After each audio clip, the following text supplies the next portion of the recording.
Après avoir visionné cette vidéo, vous comprendrez comment effectuer un examen clinique systématique d'un porc vivant et reconnaître les signes cliniques de la peste porcine africaine dans ses formes suraiguës et aiguës.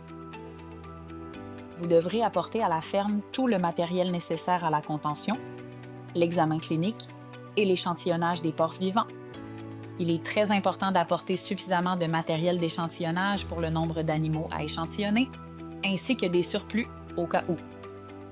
Avant d'entrer dans une porcherie, les principes de biosécurité doivent être respectés.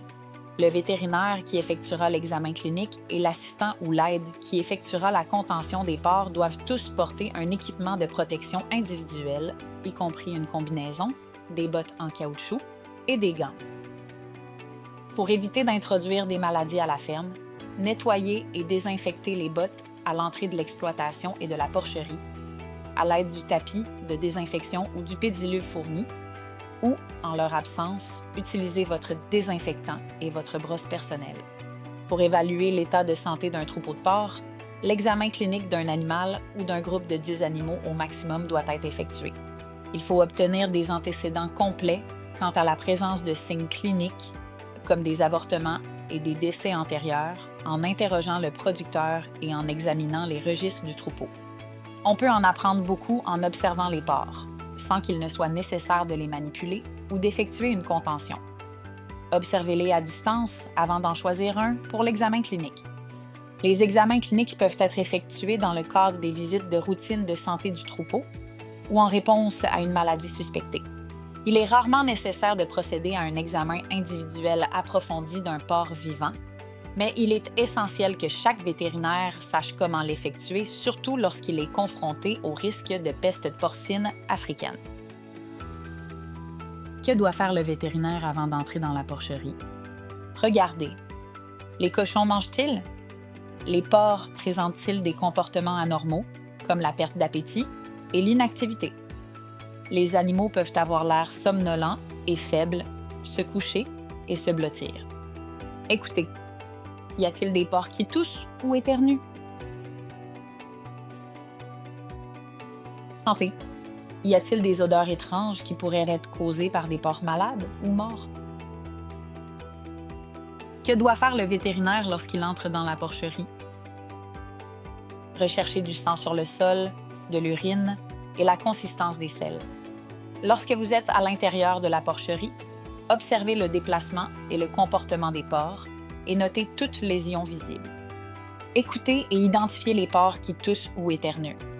Idéalement, choisissez un porc qui présente un comportement ou des signes cliniques atypiques. Voici quelques signes cliniques typiques de la peste porcine africaine aiguë qui vous aideront à prendre une décision.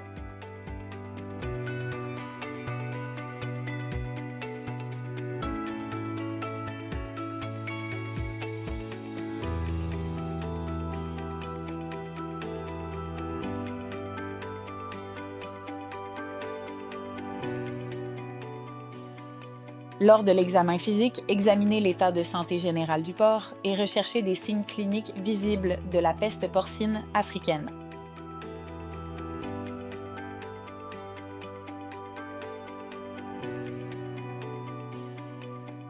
N'oubliez pas d'apporter l'équipement de contention nécessaire pour manipuler les animaux en toute sécurité, tout en assurant leur bien-être. L'équipement de contention peut varier en fonction de l'âge du porc. Dans la plupart des cas, on utilise de la corde, des panneaux pour déplacer ou trier les animaux et des lassos à groins.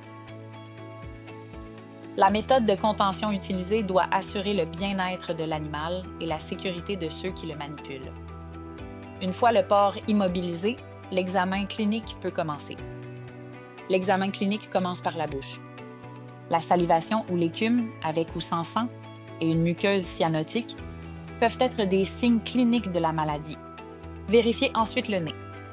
Remarquez s'il y a des écoulements nasaux, des éternuements ou de l'écume sanguinolente. Inspectez les yeux. Remarquez s'il y a des écoulements oculaires ou des conjonctivites. Vérifiez les oreilles. Portez une attention particulière aux lésions produisant des écoulements ou de l'érythème nécrotique cutané, aux lésions nécrotiques ou à la cyanose. Inspectez les articulations et les pieds. Une enflure, des ulcères, des boiteries, des plaies, des traumatismes, des blessures ou des fissures dans les articulations et les pieds peuvent suggérer qu'il est question de maladies autres que la peste porcine africaine. Regardez la peau du cou, du dos, de l'arrière-train, de la poitrine et du ventre. Portez une attention particulière au changement de couleur de la peau en recherchant des zones hyperémiques, hémorragiques ou des lésions nécrotiques.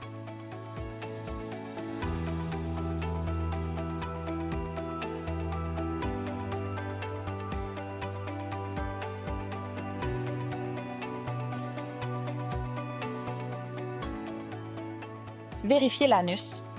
Vérifiez s'il y a présence de mucus ou de diarrhée sanguinolente. La zone autour de la queue peut être souillée de matière fécale sanguinolente. Vous trouverez davantage d'images et d'informations quant à la présentation clinique dans le manuel de la FAO sur la détection et le diagnostic de la peste porcine africaine, disponible en ligne en plusieurs langues. Mesurez la température rectale du porc. Vous pouvez répéter le même processus avec 5 à 10 autres porcs malades à la ferme. Vous voudrez également inspecter tous les animaux morts, ce qui est couvert dans une autre vidéo de cette série.